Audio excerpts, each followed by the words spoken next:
6 days before the wedding, I found her birth control in her purse. We were trying to get pregnant. Said she stopped a year ago. I asked nothing. Just made a copy of her texts while she was in the shower. She told her friend she was just doing her duty. I let her walk to the altar. Alone. Listen, I thought I knew everything about Vanessa after 3 years together. We had this whole plan mapped out. Get married, honeymoon in Bali, then start trying for kids immediately. She was the one pushing for it actually, always talking about how she couldn't wait to be a mom, how we needed to get started before she turned 30. The biological clock thing, you know how it is. So there I was last Tuesday, 6 days before our wedding, helping her pack for our bachelor and bachelorette parties. She asked me to grab her phone charger from her purse while she was organizing her makeup. Simple enough request, right? I'm digging through this massive bag of hers. Seriously, women carry entire pharmacies in those things. When my fingers hit this small plastic case. Birth control pills. A full pack, clearly being used regularly based on the missing tablets. The prescription date was from last month. My brain just stopped working for a second. We've been trying to get pregnant for a year. She told me she went off the pill 13 months ago. We had conversations about ovulation schedules, prenatal vitamins, the whole 9 yards. I even switched to boxer shorts because she read somewhere that briefs could affect sperm count. I started taking those expensive fertility vitamins that tasted like chalk. The worst part was how normal everything felt in that moment. She was humming in the bathroom, sorting through lipsticks, completely oblivious that I was standing there holding evidence that our entire relationship was built on lies. I put the pills back exactly where I found them and handed her the charger with a smile that felt like it might crack my face in half. That night, while she was in the shower, I did something I never thought I'd do. I went through her phone. The password was our anniversary date. How's that for irony? I found the text thread with her best friend Claire almost immediately. The conversation from 3 weeks ago made my stomach drop through the floor. Vanessa had written, "Honestly, Claire, I'm just doing my duty at this point. The wedding's already paid for, everyone's flying in, and breaking up now would be social suicide. I'll figure out the kid thing later, maybe after we settle into married life. But right now, I can't imagine being tied down with a baby on top of everything else." Claire's response was even worse. "Girl, you're being smart. Get through the wedding. Enjoy being married for a while, then reassess. Babies change everything. At least this way you have options." There were dozens of messages like this, stretching back months. Conversations about how she wasn't ready, how she felt pressured, how she was going through the motions because it was easier than having difficult conversations. She called our relationship comfortable but not passionate, and said she was hoping marriage would change things. She told Claire that sex with me felt like a chore she had to complete, that she'd been faking enthusiasm for months. But then I found something that made the birth control discovery look like small potatoes. Messages from 2 months ago where she was asking Claire about hiring a private investigator to look into my finances. She wanted to know exactly what assets I had before we got married, what kind of alimony she might be entitled to, how community property worked in our state. She was planning the divorce before the wedding even happened. I screenshotted everything, sent them to my email, then deleted the evidence from her sent folder. My hands were shaking so badly I could barely operate the phone. When she came out of the bathroom in her towel, asking what I wanted for dinner, I just stared at her like she was a complete stranger. Because she was. The next morning, she left for her bachelorette weekend in Vegas. Kissed me goodbye at the door, told me she loved me, reminded me not to do anything too crazy at my bachelor party. She even made a joke about coming home pregnant from all the practice we'd been having. I watched her drive away knowing that every word out of her mouth was calculated manipulation. That's when I started planning something that would make her Vegas weekend look like a church picnic. Instead of Vegas with my buddies, I spent that weekend becoming a detective in my own relationship. I called the guys and told them I had food poisoning, that they should go ahead without me. They were disappointed but understood. What they didn't understand was that I was about to uncover 3 years of systematic deception that would make a soap opera writer jealous. I started with her computer. She'd left it at home, figured she wouldn't need it for a weekend of drinking and partying. Her browser history was enlightening. Searches for how to delay pregnancy naturally, side effects of stopping birth control, signs of early pregnancy to fake. The last one hit me like a freight train carrying concrete blocks. Then I found the fertility clinic emails, not for getting pregnant, but for consultations about permanent birth control options. She'd been researching getting her tubes tied, had even scheduled a consultation for 2 weeks after our honeymoon. The appointment confirmation email was sitting right there in her inbox, dated from a month ago. The doctor's notes from her preliminary consultation were attached, discussing her concerns about feeling pressured into motherhood by her partner. But the real kicker was her journal. She kept it in her nightstand drawer, locked, but I knew she hid the key under her jewelry box because I'd seen her access it once when she thought I was asleep. 3 years of entries, and the last 18 months painted a picture of someone desperately trying to convince herself to stay in a relationship she'd outgrown. One entry from 8 months ago read, "He's a good man, stable, everything I thought I wanted when I was 25. But I feel like I'm suffocating in this suburban dream. The pregnancy pressure is getting worse every day." He talks about baby names at dinner. He's converted the spare room into a nursery in his mind. How do I tell someone who loves me so much that I don't think I love him back anymore? How do I tell him that the thought of having his children makes me want to run screaming into traffic? Another from 4 months ago was even more brutal. Saw Dr. Phillips today about the procedure. She says I should wait until after the wedding to make any permanent decisions, but I know what I want. I can't bring a child into this situation. I can't pretend to be in love for the next 50 years. The wedding is in motion, though, and backing out now would destroy both our families financially and socially. I just need to get through this performance. But then I found entries that revealed something I never saw coming. She wasn't just planning to leave me. She was planning to take me for everything I was worth. Detailed notes about my salary, my savings account balance, the value of my car, my retirement funds. She'd researched divorce attorneys specializing in maximizing spousal support for economically disadvantaged partners. She'd even calculated how long she'd need to stay married to qualify for maximum alimony benefits. The most recent entry, from 2 weeks before, was the final nail in the coffin. 3 more weeks, and I'll be married. I can do this. It's just a performance for 18 to 24 months. Then I can file for divorce citing irreconcilable differences.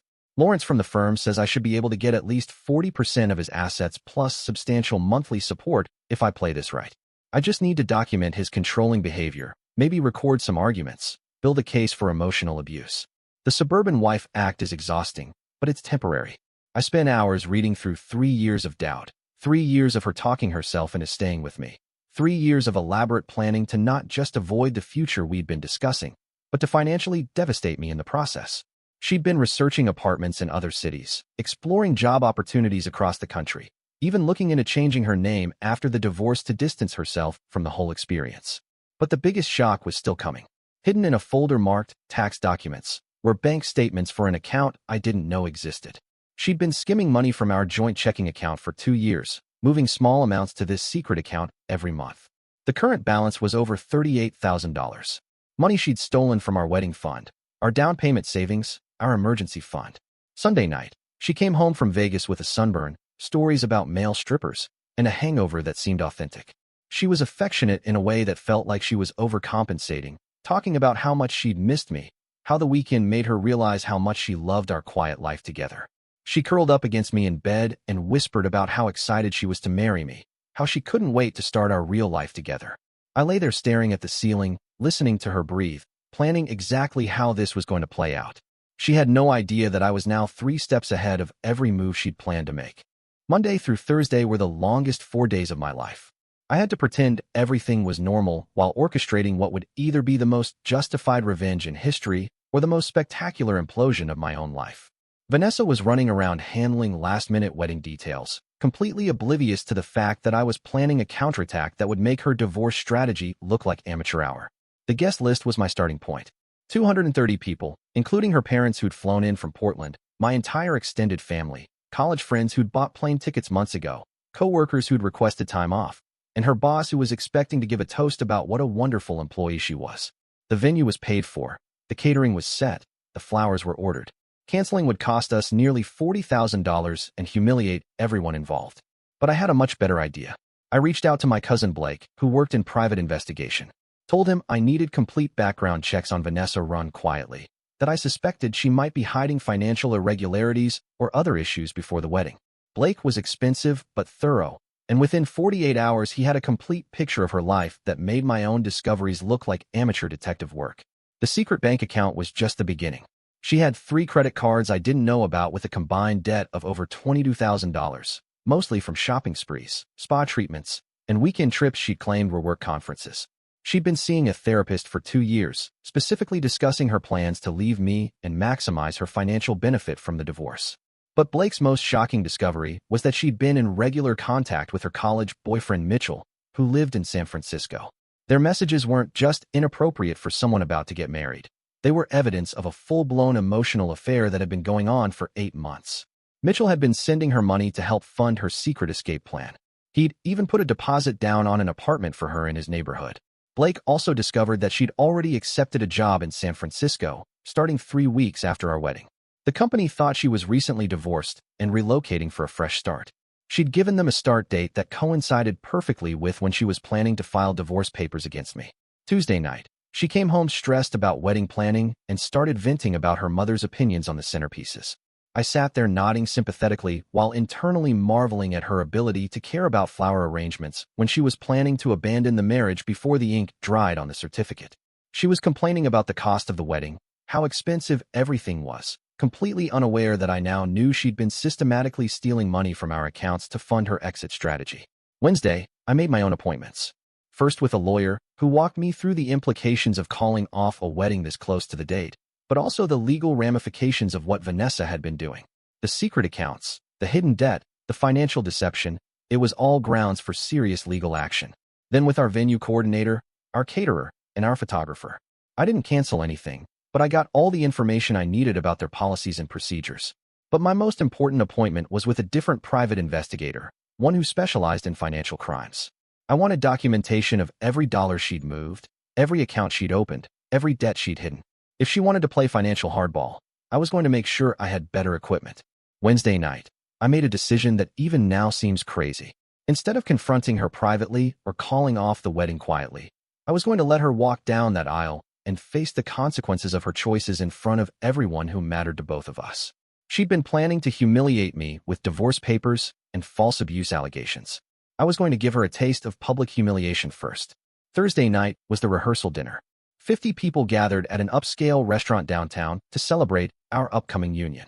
Vanessa gave a beautiful speech about how grateful she was to have found her soulmate, how she couldn't wait to build a life together, how this was just the beginning of our greatest adventure. She talked about the children we'd have, the house we'd buy, the future we'd build together. Her parents toasted to our future children. My parents talked about how proud they were to welcome Vanessa into the family. Friends shared stories about our relationship, about how perfect we were together, about how they'd never seen two people more meant for each other. Her maid of honor, Claire, gave a speech about true love conquering all obstacles. I played my part perfectly, giving my own speech about how lucky I was, how excited I was for tomorrow, how Vanessa had made me the happiest man alive. I thanked her parents for raising such an amazing daughter, thanked her friends for supporting our relationship, thanked everyone for being part of our special day. The irony was suffocating, but I maintained the facade because I knew it would make what happened next even more devastating. That night, she fell asleep early, exhausted from the emotional weight of lying to 50 people about her feelings. I stayed up until 3 in the morning, making final preparations for what would be the most dramatic wedding day in our social circle's history. I prepared copies of documents, organized evidence, and rehearsed exactly what I was going to say. Everything was ready.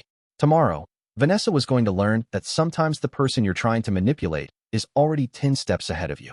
Saturday morning dawned perfect and sunny, like the universe had a twisted sense of humor about the whole situation. Vanessa woke up nervous but excited, chattering about how this was the day we'd been planning for years, how everything was going to be perfect. She had no idea it was also the day her entire carefully constructed plan would explode in her face. The bridal suite at the venue was buzzing with activity by 9 a.m. Vanessa's mother, 3 bridesmaids, a professional hair and makeup team, and a photographer were transforming her into the picture-perfect bride. I watched from the groom's suite as she posed for photos, laughing and glowing, completely immersed in the performance of being the happiest woman alive. At 10:30, I received a text from Blake with the final piece of information I'd been waiting for. Mitchell was already in town. He'd flown in yesterday and was staying at a hotel 15 minutes from our venue. According to his credit card records, he'd bought a plane ticket for Vanessa departing Sunday morning to San Francisco.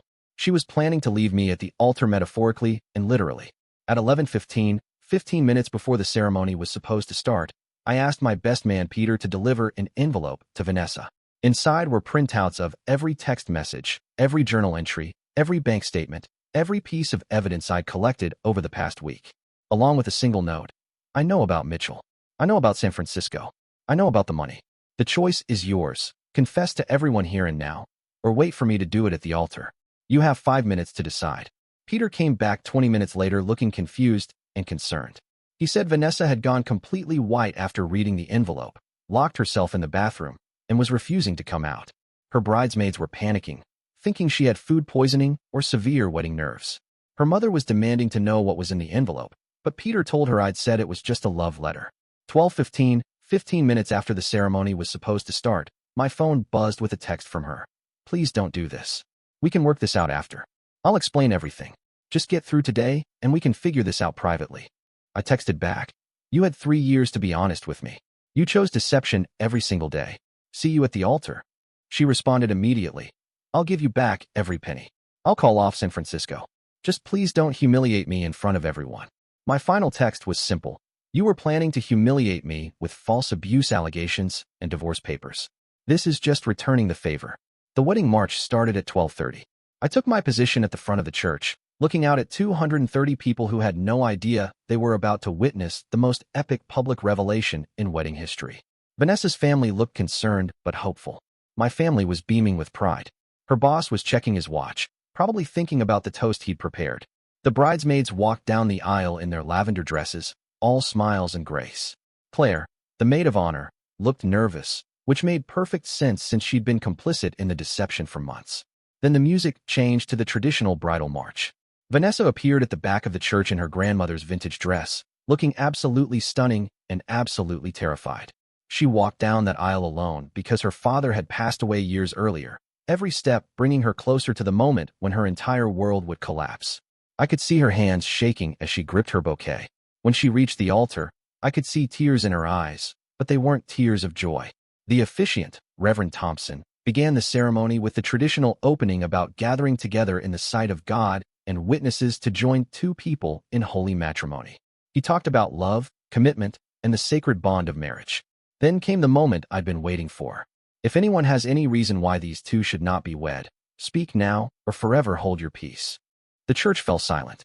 This is usually a formality, a dramatic pause before moving on to the vows. Instead, I stepped forward and turned to face the congregation. I do, I said, my voice carrying clearly through the church. I have several reasons, actually. The gasps started immediately. Vanessa grabbed my arm, whispered, please don't, so quietly only I could hear it. Her mother stood up in the front row looking panicked. The officiant looked like he'd never encountered this situation in 30 years of performing weddings. I pulled out my phone and began reading directly from her text messages to Claire. The church was dead silent except for my voice recounting her exact words about doing her duty, about not being ready for children, about planning an exit strategy after the wedding. I read her messages about researching divorce attorneys and maximizing alimony payments. Halfway through the first message, Vanessa broke down completely. She collapsed into the chair that had been placed beside the altar for elderly relatives, sobbing uncontrollably. Her mother rushed forward, demanding to know what was happening, but I held up my hand and continued reading. I moved on to the journal entries about feeling suffocated, about researching divorce lawyers, about the fertility clinic appointment to get her tubes tied. I read her calculations about my assets and her plans to document fake emotional abuse. I described the secret bank account and the $38,000 she'd stolen from our joint savings. By this point, the church was in complete chaos. Her mother was screaming at me for humiliating her daughter. My mother was crying, asking if any of it was true. Friends were pulling out their phones to record what was happening. Several people had already left, unable to handle the secondhand embarrassment. But I wasn't finished. I announced that Mitchell, her college boyfriend, was currently staying at the Hampton Inn downtown, waiting for her to join him on a flight to San Francisco tomorrow morning, where she'd already accepted a job and where he'd already put a deposit down on an apartment for them. I read some of their more intimate text messages, the ones where they talked about being together once she was free from her suburban prison. The church erupted. People were shouting, crying, demanding explanations. Vanessa's college friends looked shocked. My friends looked furious. The wedding photographer was still taking pictures, probably figuring this would be the most dramatic wedding album in history. Vanessa finally stood up, makeup completely destroyed, mascara streaking down her cheeks, and faced the congregation. In a voice barely above a whisper, she said, "It's all true. Every word. I never wanted this. I never wanted him. I'm sorry." Then she ran, straight down the center aisle in her wedding dress, past shocked guests, past her sobbing mother, past the bridesmaids who were trying to process what they'd just witnessed. She burst through the church doors and disappeared into the parking lot. But the drama wasn't over. Claire, her maid of honor and accomplice, stood up and pointed at me. "You're a monster," she shouted. She was trying to do the right thing. She was scared of you, scared of how you'd react if she told the truth. I pulled out another piece of paper. "Actually, Claire, let me read some of your responses to her messages. The ones where you encouraged her to play the long game and maximize the payout. The ones where you helped her research divorce attorneys and suggested she document fake instances of emotional abuse. Claire went white and sat down without another word. The aftermath was swift and brutal. Her mother tried to salvage the situation by claiming pre-wedding nerves and demanding that everyone forget what they'd heard. But too many people had witnessed too much truth. The reception was canceled, guests awkwardly filed out, and I spent the rest of the day fielding phone calls from relatives demanding explanations and friends expressing their shock and support. Vanessa disappeared for a week. When she finally resurfaced, it was through a lawyer who demanded I not contact her directly and who threatened legal action for public humiliation and intentional infliction of emotional distress. The lawyer also demanded the return of her grandmother's wedding dress, which she'd abandoned in her flight from the church. But my lawyer was better prepared. We had documentation of financial fraud, theft, and breach of fiduciary duty. We had evidence of her plans to commit perjury in divorce proceedings. Her threats of legal action evaporated pretty quickly when she realized I had enough evidence to pursue criminal charges. She moved to San Francisco 3 weeks later, took that job she'd secretly accepted, and started her new life with Mitchell. But her escape plan wasn't as smooth as she'd hoped. The financial investigation I'd commissioned revealed enough irregularities that her new employer conducted their own background check. When they discovered she'd lied about being divorced and had misrepresented her employment history, they rescinded the job offer. Mitchell, it turned out, wasn't as committed to their relationship when it came with legal and financial complications. He broke up with her 2 months later, leaving her stranded in San Francisco with no job, no support system, and a pile of legal bills from trying to fight my claims against the stolen money. The legal battles took 8 months to resolve. In the end, she was required to return every penny she'd stolen, plus interest and legal fees. The credit card debt she'd hidden became her sole responsibility. She had to declare bankruptcy within a year of our non-wedding. But the social consequences were even more devastating than the financial ones. Word spread quickly through our social circle, and then through social media. The story of the bride who was exposed at the altar became local legend. Her reputation was destroyed, her family relationships were strained, and several friendships ended when people realized they'd been unknowingly complicit in her deception. 2 years later, I heard through mutual acquaintances that she was working as a receptionist in Portland, living with her parents, and still single. The elaborate escape plan that was supposed to set her up for a comfortable new life had instead left her worse off than if she'd just been honest from the beginning. As for me, the whole experience taught me that sometimes the most painful truth is still better than the most comfortable lie. I'm now engaged to someone who actually wants to build a life with me, someone who talks through her concerns instead of secretly planning my destruction, someone who sees our relationship as a partnership instead of a financial opportunity. The wedding that never happened cost me about $30,000 in the end, but it saved me from years of living with someone who saw me as nothing more than a stepping stone to something better. The public humiliation was brutal for both of us, but it was also honest in a way our entire relationship had never been. Sometimes the best revenge is simply refusing to be anyone's victim, even when it means burning everything down to get to the truth. And that's the story. If you're still here, that means you're one of us. So go ahead, hit that subscribe button. I drop new chaos every single day, and trust me, tomorrow's story, it's even worse than this one.